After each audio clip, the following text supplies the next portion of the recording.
I'm Anna Thomas and welcome to our special Cannes panel, Kua rite mātou, Open for Business, coming to you live from all over Aotearoa New Zealand and LA. Now, before I begin, just to let you know, questions can be submitted, so use the Q&A icon at the bottom of the screen, and hopefully we'll have time to put them to the panel during the discussion.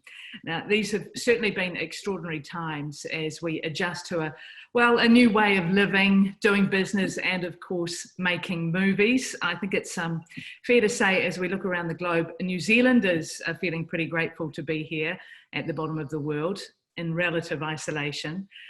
Just a few weeks ago, we opened our doors to essential workers and those with special dispensation to help get the economy moving again. And they included the crew from Avatar, Power of the Dog, and a number of other productions.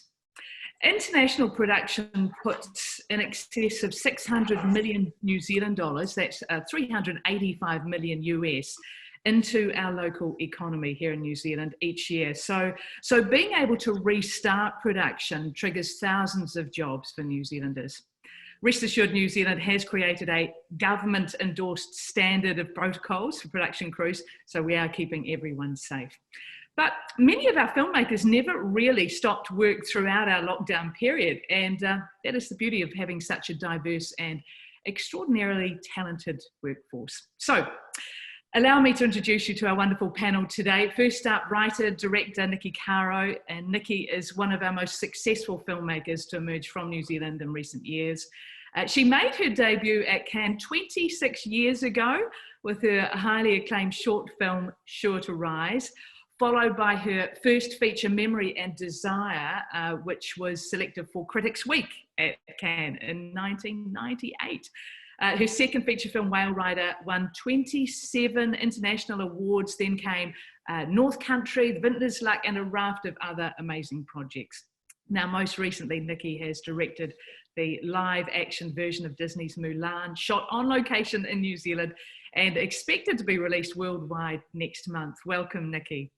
Thank you so much. Now, David Conley, second panelist, he is the executive visual effects producer of Weta Digital. Now, David works, oversees Weta's global visual effects film production. Now, his responsibilities include managing client development, strategic partnerships, and the key aspects of film production. He's guided Weta through a transition that's seen amazing growth, bringing in many high-profile films, including The Jungle Book, Avengers Infinity War, Avengers Endgame, and Alita Battle Angel. Now, prior to joining the team, David worked as a visual effects producer on a number of film projects, including Cloverfield, Pirates of the Caribbean on Stranger Tides, and Life of Pi.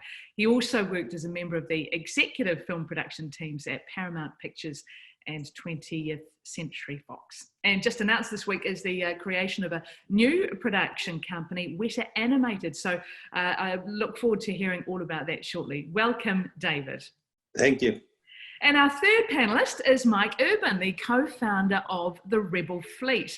Now, thanks to Mike and his team, producing big films in remote places like New Zealand has become so much easier. Now, Mike and his partner formed the Rebel Fleet in 2015, and in 5 short years, they've grown from strength to strength, providing video assist, DIT, and dailies equipment, and workflows on a range of local and international productions.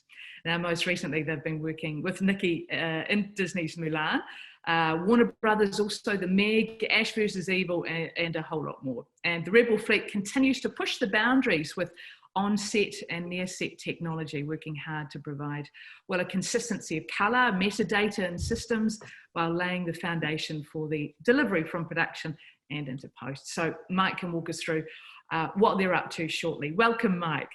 Thank you. And Simon Brash is our technical producer today from the New Zealand Film Commission. So guys, the first question for you all, I suppose, is really how COVID has affected your lives and business and how you operate. Now, David, even before COVID hit, Weta Digital had already started preparations for a possible pandemic. Why was that? Did you have some sort of virtual crystal ball or something? No, just through a confluence of inputs from some of our clients as well as our technical advisors. We were hearing that there were some equipment and computer-related equipment requests that we were trying to have imported into the country that was being slowed down, and we thought that we were seeing some trends coming out of China that were suggesting that there was something going on. And then, of course, some of our crews coming from Italy suggested that there was some growth in this virus. So we, as a company, just started to sort of plan for that. And it was really just by design or by haphazard design of sort of putting all these different elements together, we realized that there was a potential pandemic. We started to plan for something, and we thought we had a lot more time to react and prepare for it.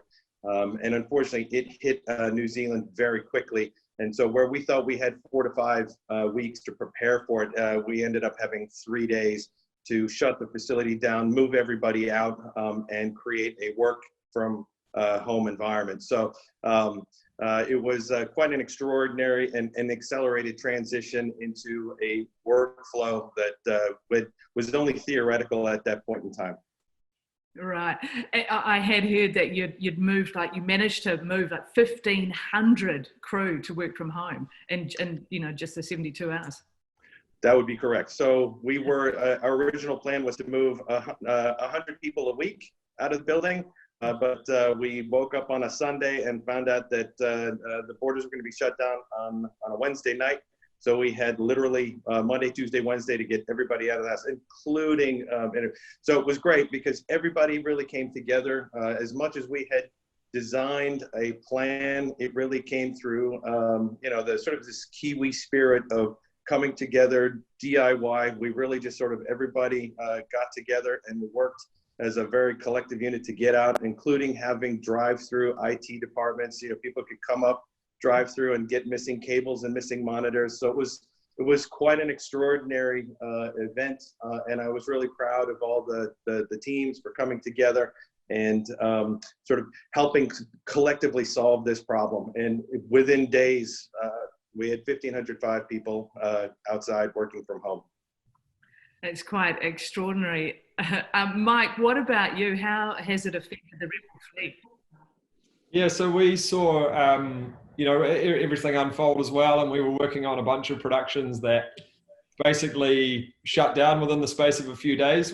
About 98% of our work disappeared within a week.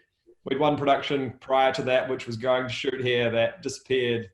And we sort of thought, oh, that's strange. It was a few weeks out from everything sort of unfolding. And then most of the work that we do is in production. So not a lot can happen when there's no shoots going on. So we do a little bit of stuff in post, and we were able to continue to do that remotely, which was great.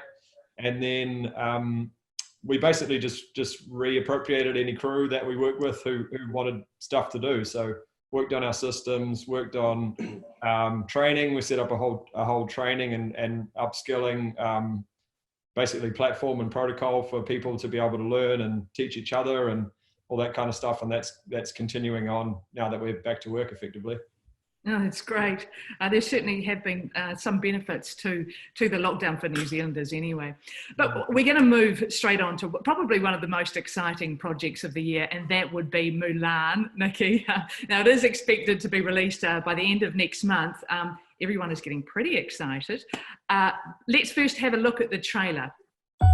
Do you know why the Phoenix sits on the right hand of the Emperor? She is his guardian, his protector. That she's both beautiful and strong. Your job is to bring honor to the family. Do you think you can do that?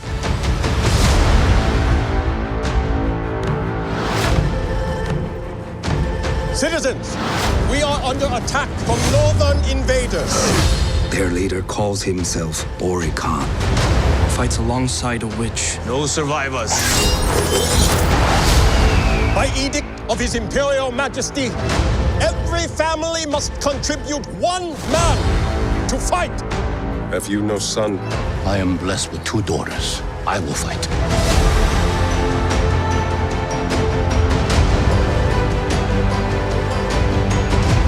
We must be strong. This time he will not return.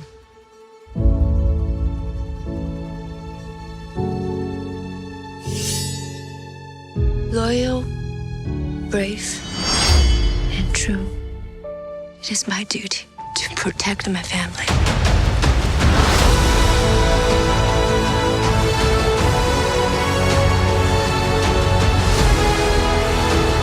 Ancestors, please protect her. What is your name, soldier? Hua Jun, Commander, son of Hua Zhou.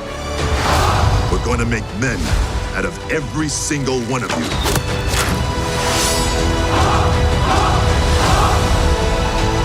Close the gate! The spirit is evident, but something holds you back.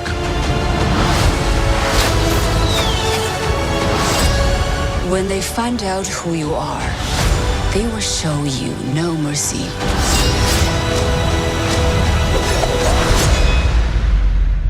I'm Hua Mulan. I will bring honor to us all.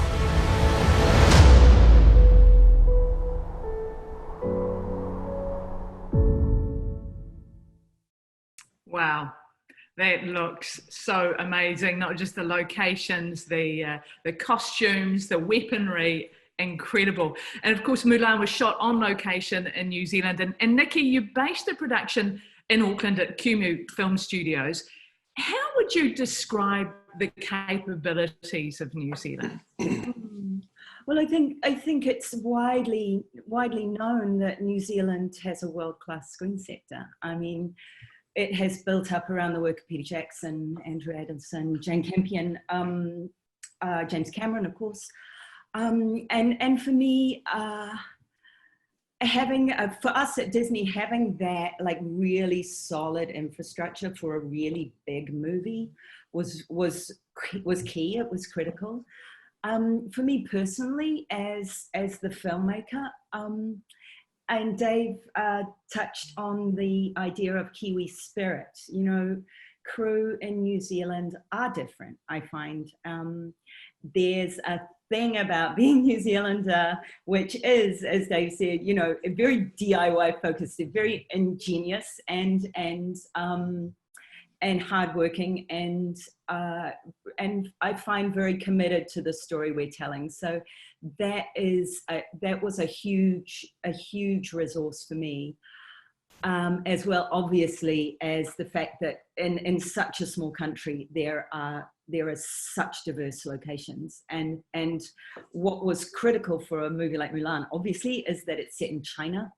And while we had a scenic unit working in China and a second unit, the work was predominantly in New Zealand, and I needed to find those locations in New Zealand that could stand in for China in a really credible way.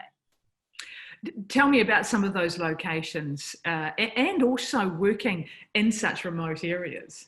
Yeah, well, you know, this movie, if it wasn't obvious by the trailer, really does have a huge commitment to cinema, to being genuinely cinematic. And by that, I mean not having such a heavy reliance on green screen. I very much like to be in the real world, and I like to get as much in camera as I can.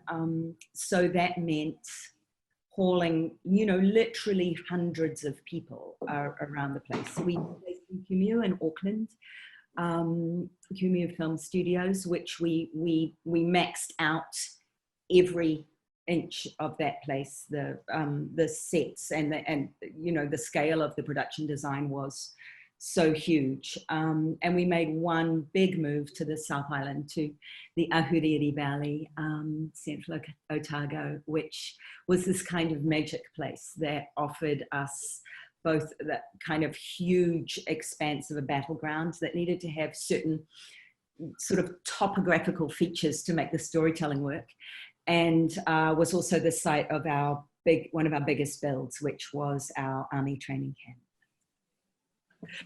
What were some of the challenges that you faced, especially with, considering the amount of people you got there? Well, I'd say, obviously, it's a huge challenge to shoot in camera and build gigantic sets in a remote location in the middle of a New Zealand winter. I gotta say, that's a nail biter. We were building from, I think, April to September, and you're in New Zealand, it can be really intense on the weather front. Happily for us, it was a very benign winter. There was no serious storms and no serious windstorms or snowstorms. And we had huge support from both the local council in getting through all of our consents for these sort of very unusual builds, and from local tradespeople. Even the farmers around were helping us with looking after our horses, stabling our horses, and I think the entire town of Twizel moved out, so we could move in. You had it was over 100 horses, wasn't it? Yeah, we had a lot of horses. It's going to look like more than 100 horses, because we've replicated some of them. But yes, when you're talking about 100 horses, you're also talking about 100 horse teams. It's the things that you don't think about. It's all the barding, it's horse hair and makeup, it's all of the people required to take care of the horse. So we were hundreds and hundreds and hundreds of people. Mm. And I remember talking to one of the farmers down there where you shot, and of course, because the horses were running at full speed, there couldn't be any rocks or anything on the ground. So he was very happy that you were able to clear all the rocks from his property. I mean, that was a bonus for the local. It's actually a big thing. The safety of the horses was incredibly important. So, and as your farmer friend so rightly says, the ground was full of little holes and full of rocks. So we could employ local labor to come and literally painstakingly pick up all the rocks. It's a very, very handmade film. It's beautiful though. When it looks from the trailer, it looks absolutely stunning. And the benefits of being so isolated? Well, New Zealand's isolated, but once you're there, you have everything, and such diverse locations within, hours of each other. For a production the scale of Mulan, every time you move your unit, it can cost up to $1 million. So you try to find those locations, as we did in the Aotearoa Valley, where we were able to shoot down there for 4 weeks, and shoot every day in different and spectacular environments. That's New Zealand. That's the beauty of New Zealand. I was going to say, what characterizes New Zealand locations? Would you say? I mean, I know that people often talk about our beautiful light here.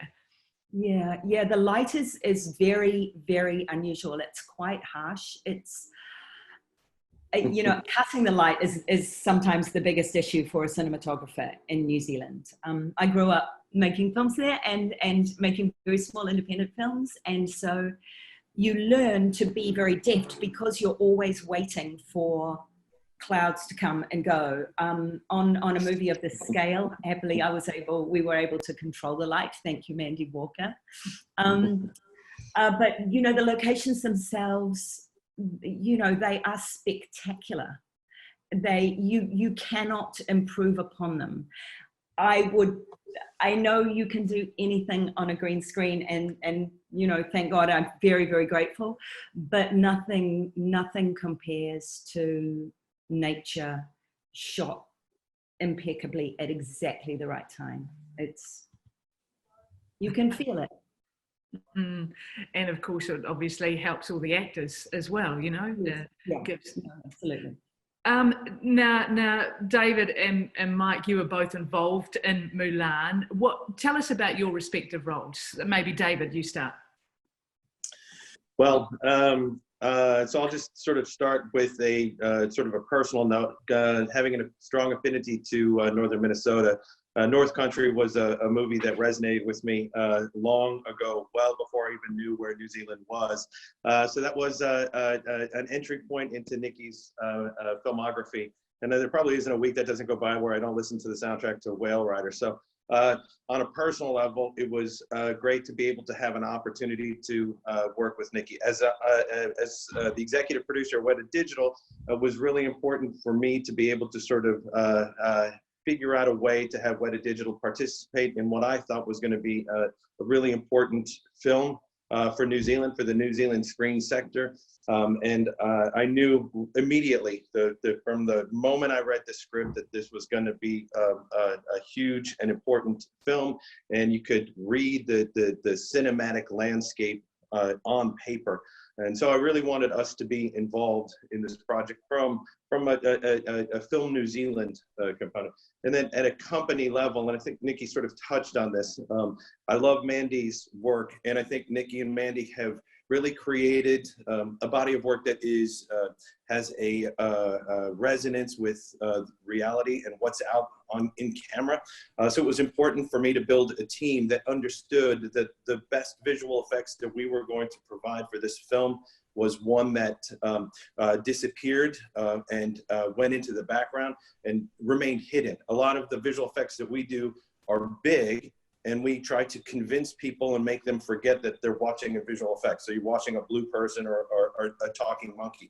But this was an opportunity for us to showcase that skill set that sort of took the plate photography and sort of made our visual effects enhance the story, but be completely invisible so that you don't actually think they're a visual effect. So that opportunity to create historical landscapes, make China, the sort of that, well, don't know how many story points I give away, but there's a giant Chinese imperial palace and some landscapes that to which we contributed. But again, it was the goal here was to support the movie and support that, and it was a great creative challenge on our part. David's been very modest. His company literally built the imperial city in the Tang Dynasty.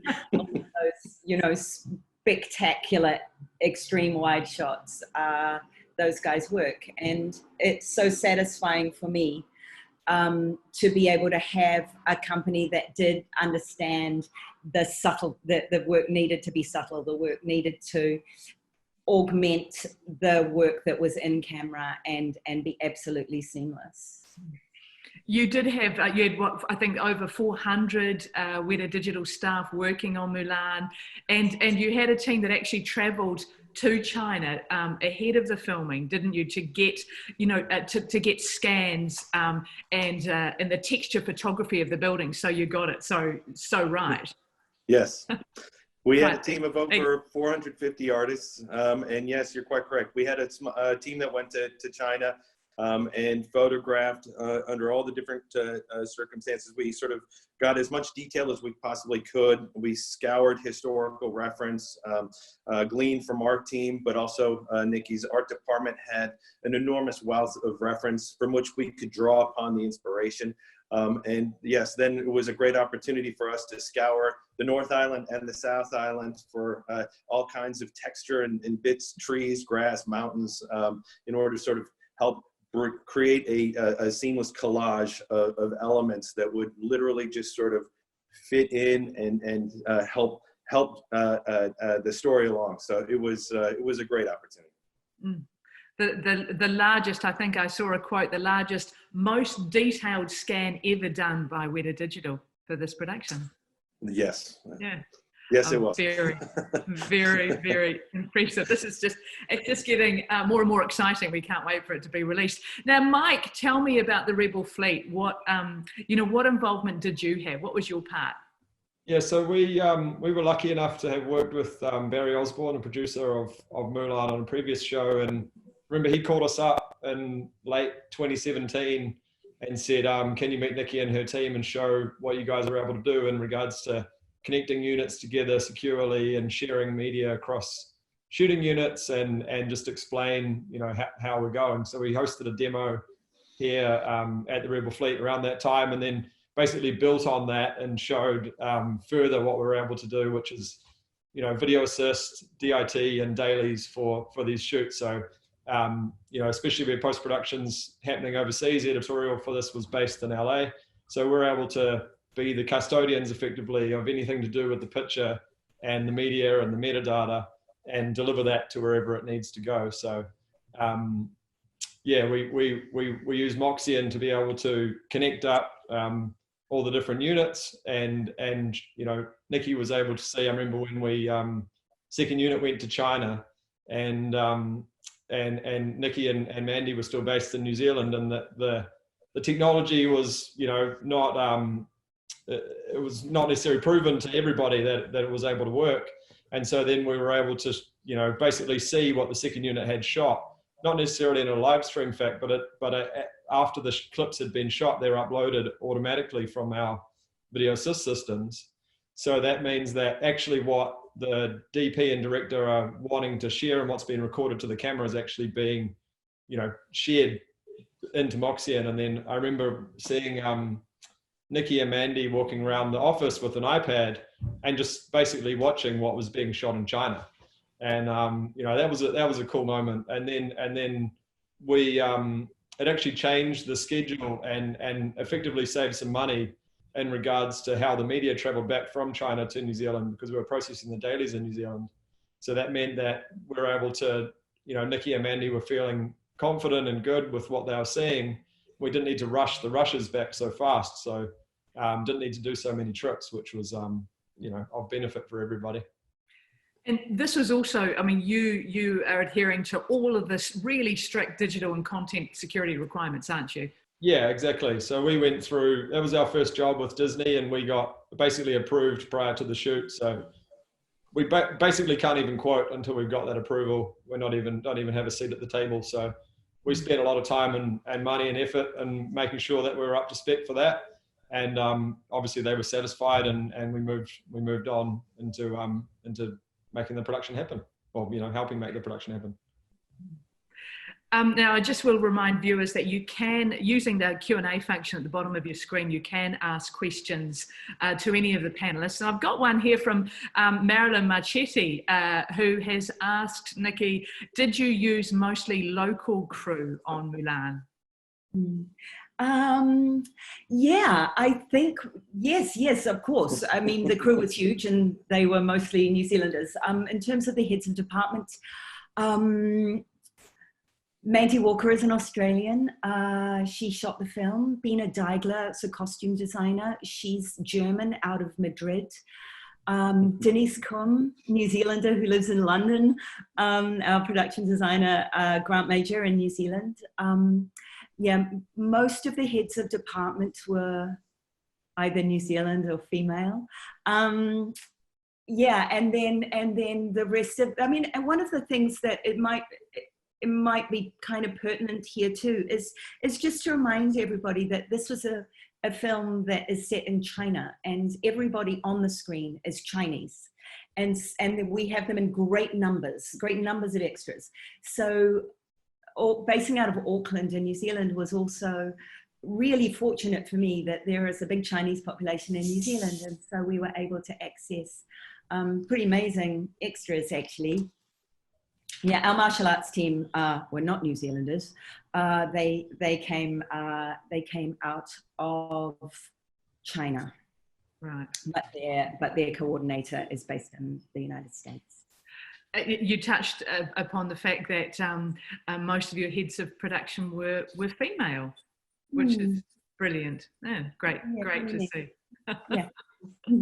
Now, getting back to working in remote locations, Niki, the capability of New Zealand crew, talking about the art department, for instance, and building the secure sets. I mean, how does that happen? Well, you know, it happens very practically and pragmatically. You know, security on this film basically is divided into kind of two categories. Firstly, there's the physical security of cast, crew, and property.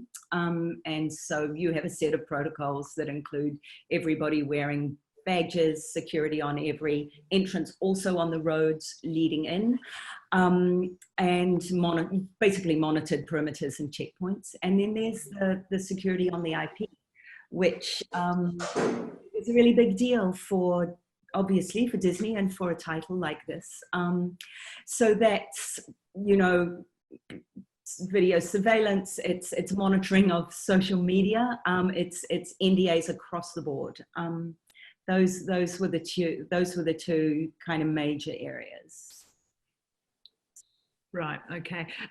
Now, Mike, to you, with the Rebel Fleet, tell me about working remotely for you guys. I mean, you touched on it before and about what you were able to provide. Talk us through a little bit more about that. Yeah, I mean, one of the benefits of our company and the way that we've set things up is that effectively we can do whatever we need to, wherever we need to do it. And we have, obviously, being connected to the internet brings benefits. Securely connecting to the internet brings benefits, but also we built it in a way that means that we don't have to, so we can shoot anywhere in remote locations. And I remember so in Auckland, we basically set up a dailies grading suite at Tumu Film Studios. So it meant that Niki and Mandy could come and sit with the dailies colorist at the end of the day and watch that day's footage, or have a look again at the previous day's footage, or even go back a couple of weeks and watch the actual recorded media. So not a proxy format, but, you know, in the same color space that they had been watching on set, and have that real consistency. And then they wanted to take us down to the Aotearoa Valley, and basically booked out a house that was in, as part of the valley. It was about 20-minute drive into the valley, which was great for the people who were staying there, because traveling home at the end of the shoot was pretty quick. And so we built the daily suite into the double garage, basically. And so then we had our, you know, servers and SANs and stuff processing all the media, and then Niki would come back, you know, get refreshed and have some food, and then sit down and watch the dailies from both units. Yeah, total game changing. You know, for somebody who grew up with film and going to dailies each night, and, you know, have a glass of wine while you watch the dailies, you guys completely recreated that experience for us. And honestly, the calibration of all the monitors across, you know, from set to the grading suite it just made us so happy. Yeah, thanks. It's so important. It can be overlooked, and I think that's, you know, one of the benefits of being able to provide that service all the way through, is that we don't have to worry about what someone else is doing or how they're setting it up or what they're doing. We just build the pipeline right from woe to go, and then we interface with on this we interface with eFilm, and then obviously your editor in LA, to making sure that everything was consistent all the way through. And then, you know, once we finish shooting, effectively we hand over, and, you know, and they continue from there. Mm. Getting back to the point of security that we touched on before, I mean, what trends are you noticing regarding the data security? Yeah, I know that basically, you know, especially since you know, March 2020, when everybody got sent home, distributed and cloud workflows are a lot more common. And you know, I was talking recently to the guys at Moxion and talking to them about this, and they were saying that what they're seeing is that you know, that the single sign-on is becoming more of a regular thing. So if a studio has you know, a bunch of applications or services that they use, and they all interface with the cloud, then being able to have a really well encrypted multi-factor you know, access to basically that suite of services, and then being able to not have to remember 10 weak passwords, but instead do one really great password that gets you in and access to everything, and it, you know, work more efficiently, you know, having to sign in and sign out and all those kinds of things. So I think that's becoming more and more common. Okay. Okay, well, moving to Weta Digital now. Now, it's been a very busy 12 months across both New Zealand and international productions.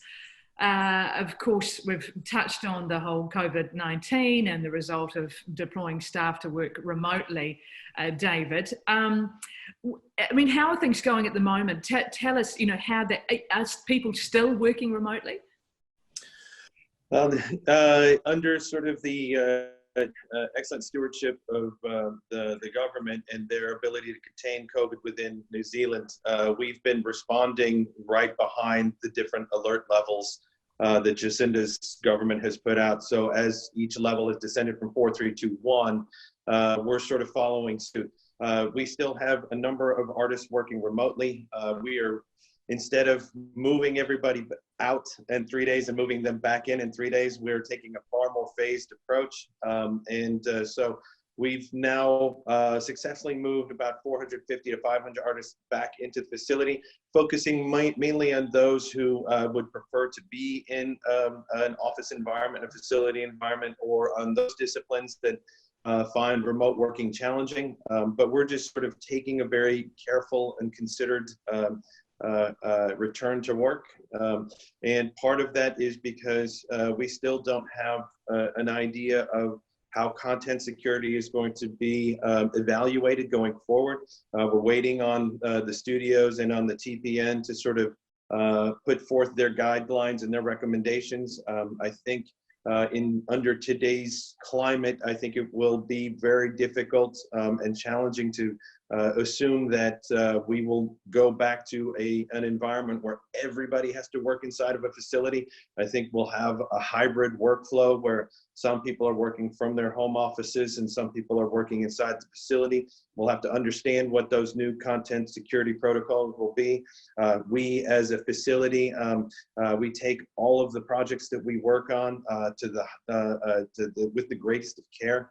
Whether it's a small independent film that's being done here in New Zealand, or whether it's the Avatar sequels, it's all content security is very, very important to us, and we try everything we can to protect the director's vision and protect the studio's content. So we're working in tandem with the studios to sort of help define those guidelines. But so we have half the company back at work. And now we're just waiting on how that digital content security workflow looks like. It's been an incredibly busy last 12 months for us. We're obviously sort of waiting for Los Angeles and London to get back into the business of making movies.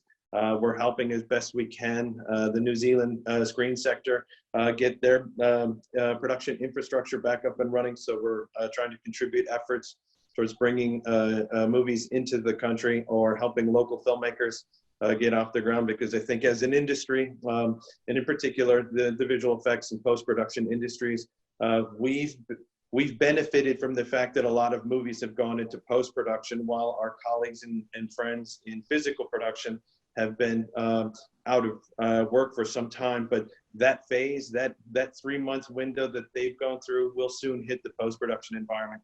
And I think it's incumbent on all of us, especially at the leadership levels, to do what we can to help bring the film industry back up and running as quickly as possible, to help everybody, whether crew persons, caterers, camera persons, and certainly on my side, all our visual effects artists. I'd like to keep everybody working and making movies again. We're all born storytellers, one way or the other, and there's nothing we like better than servicing someone's vision. So we want to get back to work as quickly as possible.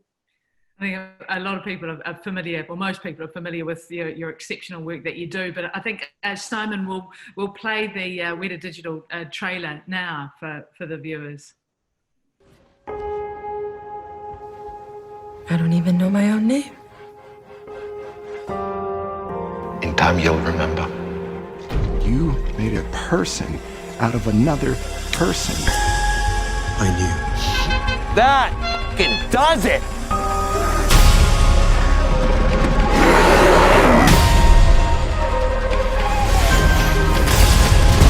What I'm about to do to your stubborn, annoying little planet, I'm gonna enjoy it.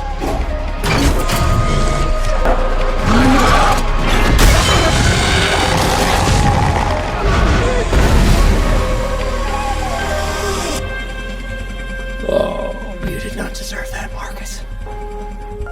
See to it that he is awarded the highest service medal that he is eligible for. Well, he's not eligible for anything because he's an animal. Fantastic. We've just had a question in for you, David. You compare customer relationship experience between projects shot in New Zealand and in areas in other time zones? Run that question by me again. He says, can you compare customer relationship experience between projects shot in New Zealand and in areas in other time zones? Yes, so that's been a unique challenge of us here in New Zealand, is working across the globe. We obviously, a large part of our clientele works and operates out of the studio system in Los Angeles or in London. And so we've had to learn how to sort of work with our clients and our filmmaking colleagues in different time zones, whether they're in Berlin, Paris, or London. We obviously love supporting our colleagues here in New Zealand because it's a very direct one-to-one approach. It's much more real time, and we're all in the same space.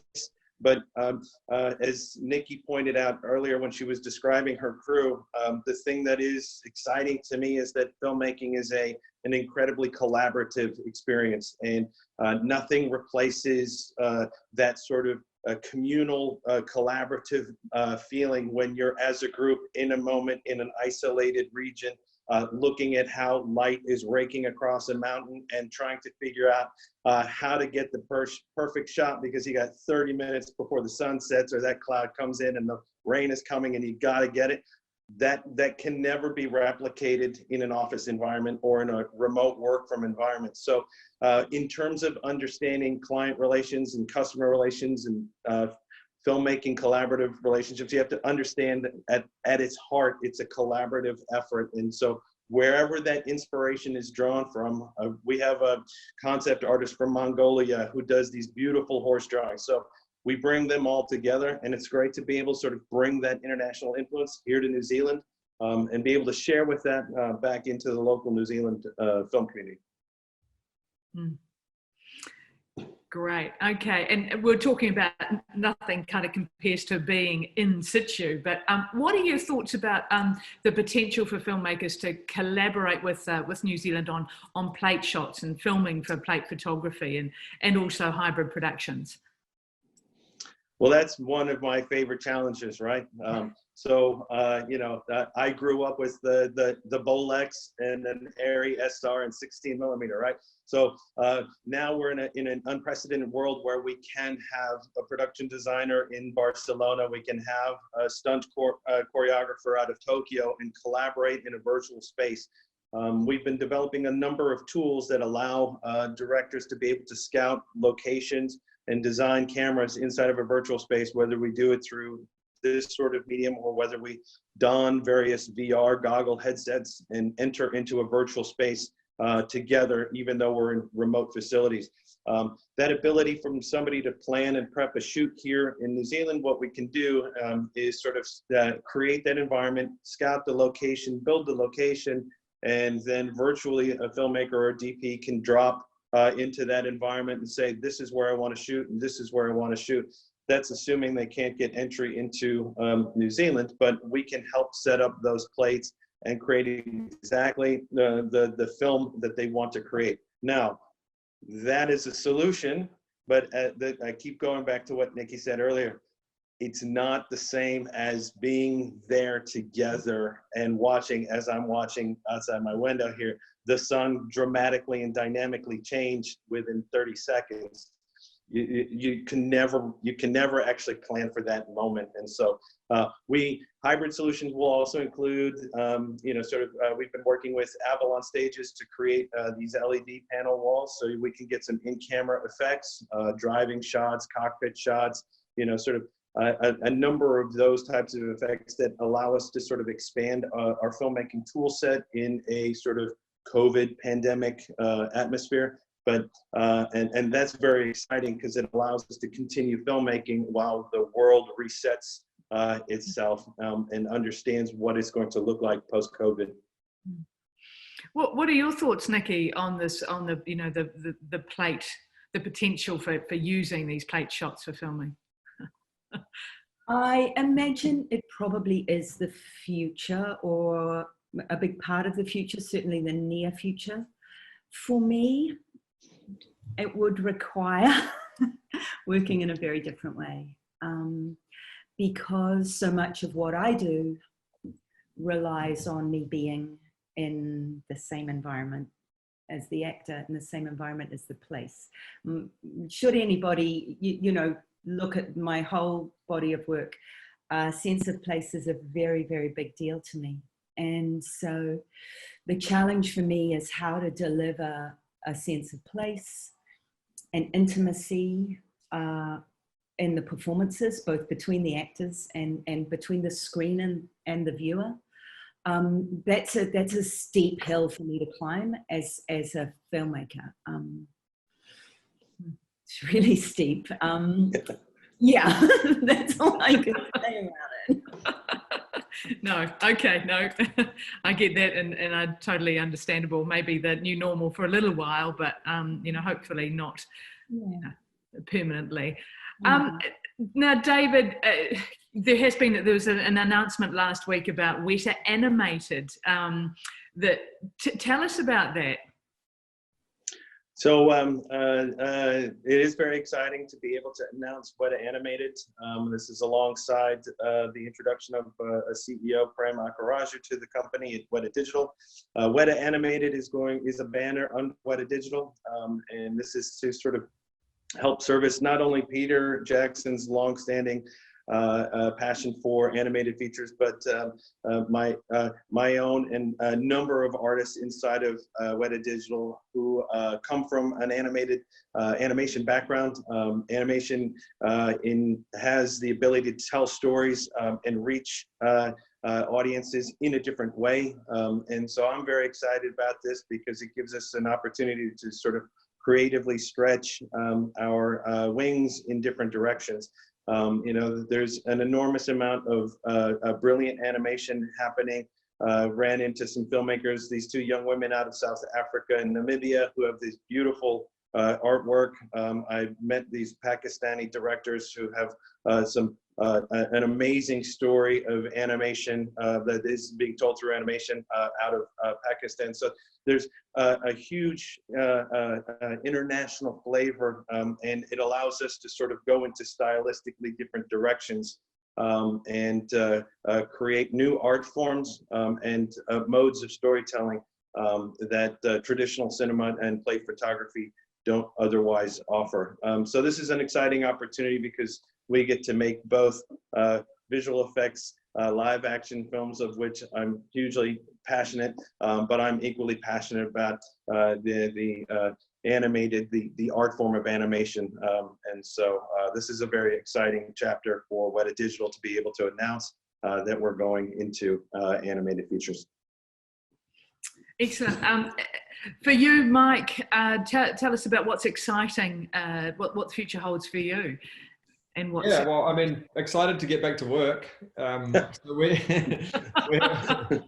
been doing, we work in quite a lot of TV commercials, so there's been quite a lot of that because it ramps up pretty fast. But, you know, September's looking like it's going to start to get even more busy for New Zealand, and we're involved with a bunch of shoots that have been shooting or will begin shooting over that time. So we're really excited about that. And then also one of the, you know, upsides of what's been going on is that it will enable, and it has enabled more New Zealanders to upskill in those positions that might have been brought in from someone from overseas because we can't fill those roles or whatever that is. And that's something that we're doing within our own company. And I know that, you know, industry wide it's happening as well. And it's an awesome opportunity to be able to, you know, create better work for Kiwis, which is awesome. So excited about that.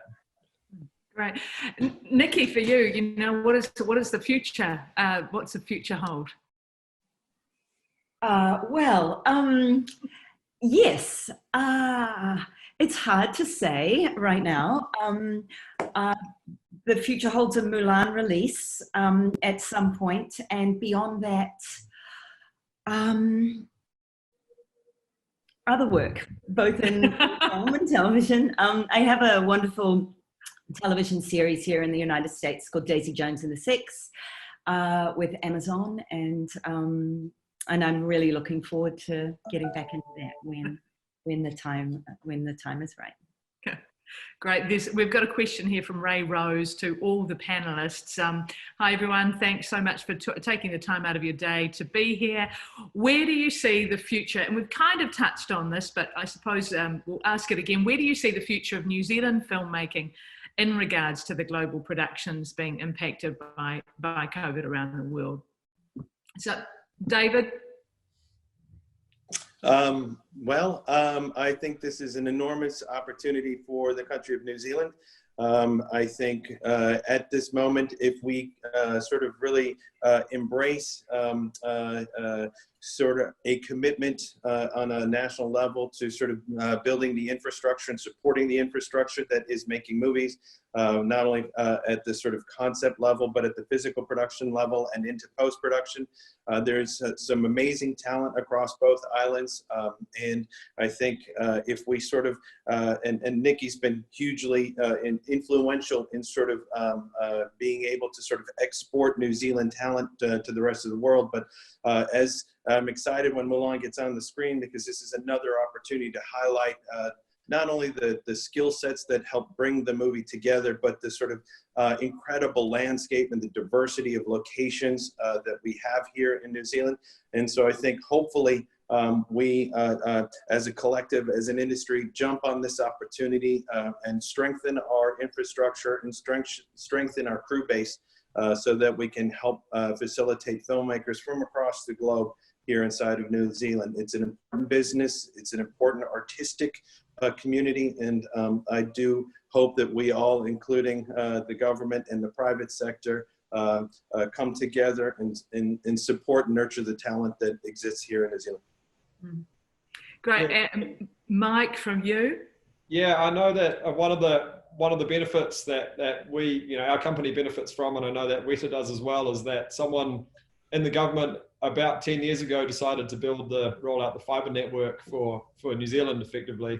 And it's been happening in the background for years, but we're seeing widespread, distribution of that. And for New Zealand to be able to connect to the outside world is relatively easy. We can send large amounts of media to AWS. I think for us, Mulan was about a petabyte worth of data. We uploaded all of that to the west coast of the States throughout the day. And we continue to do things like that for other productions that shoot in New Zealand. So being able to have the connectivity distributed around the country, and then also being able to have that, out to the rest of the world, I think is really important and a great benefit for us. And the way the onboarding of getting a connection and all those kinds of things is really straightforward. It's great. Mm. And Niki, we're wrapping up now, and I'm going to leave the last word to you. What would you like to say to the viewers today? Well, to answer that very specific question, I think that as long as New Zealand stays as COVID-free as it is going to be the most desirable place in the world to make movies. Everybody's going to want to come. I can't wait to get back there. And the fact that, as my colleagues have said, New Zealand is ready. What an amazing place within this current pandemic, that you can still make movies the way we have always made movies. Absolutely. Now, I just want to remind people that you can check out the links that we've posted, and we'll also include the links as part of our post-webinar follow-up. So just check out those links. And I think it's safe to say that we are very excited about the release of Mulan, of course. Thank you. And what's to come, and also, what we can achieve here in New Zealand and what the future holds. I think New Zealand has again proven through all of your work here, the panelists, that we're not just about extraordinary locations. We have the infrastructure, the post-production facilities, a hugely talented cast, world-renowned creative heads, and we are a digital destination and a partner of choice. What's more, we deliver all of this with a special Kiwi attitude. It's in Māori we call it manaakitanga, a special warmth and a hospitality.